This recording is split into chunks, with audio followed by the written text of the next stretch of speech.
Those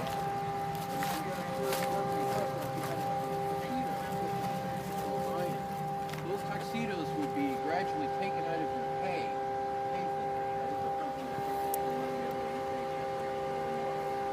6 months after the Titanic sank, it was the family of more than one member of Titanic's crew who had received letters from White Star Line saying, "You owe us 32 pounds, the balance of what your brother owed on his tuxedo." How cold is that, right?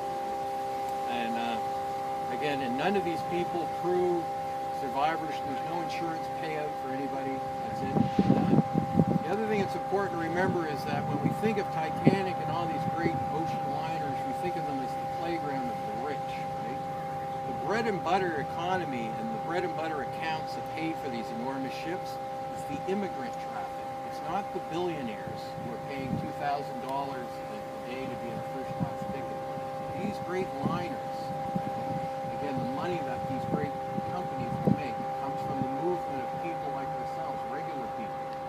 There could be some millionaires here, but in any case, this is where the White Star Line and all these other lines, they made money.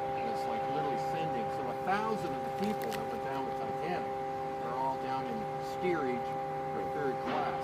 And again, it shows how different the world is even when the ship is sinking. Okay, they won't let members of the third class steerage class to come up on the boat decks because they didn't want to have to intermingle them with the rich people in the first class. So that's why literally 1,000 people drowned on Titanic.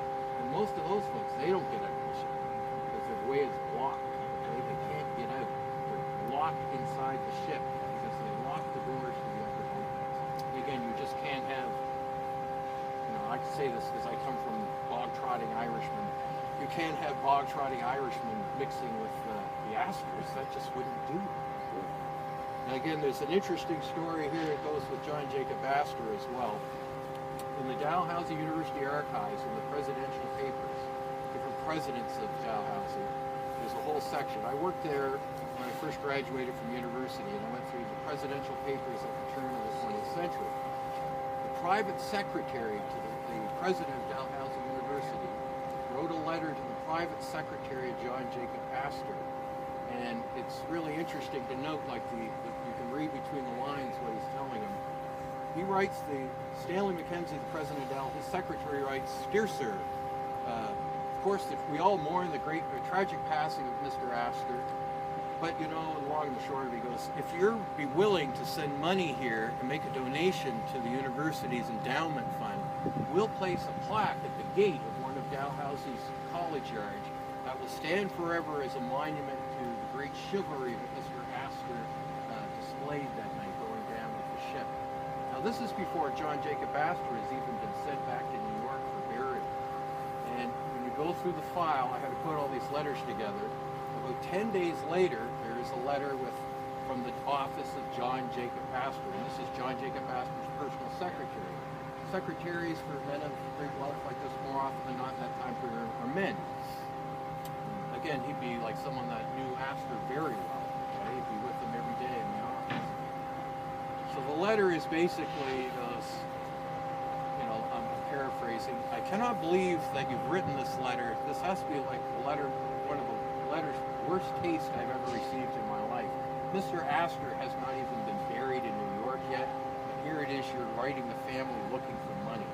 And so at Dalhousie University here in the city, you had a lot of money that came from the Carnegie family, the Vanderbilts, the Astors, okay? These big American families, they'd give money to any worthwhile institution, okay? So all of these big American families, these industrial families, had donated money to Dalhousie University. But he basically says, if you ever write a letter like this again, he goes, we'll cut you off forever. You won't get like 2 cents from the Astors. Now again, you keep going through the file, and within about 2 or 3 weeks, the name on Stanley Mackenzie, the president of Dalhousie, his secretary's name changes. So I think what happened was that Stan Mackenzie got a look at this letter and was like, "You wrote the Astors and asked them for money? The guy isn't even buried," so he was fired. Which I'm glad to hear. Good. Yeah. So again, now we have a few more minutes. If you'd like to move around the cemetery and look at some of the stones. 425 now. Yeah.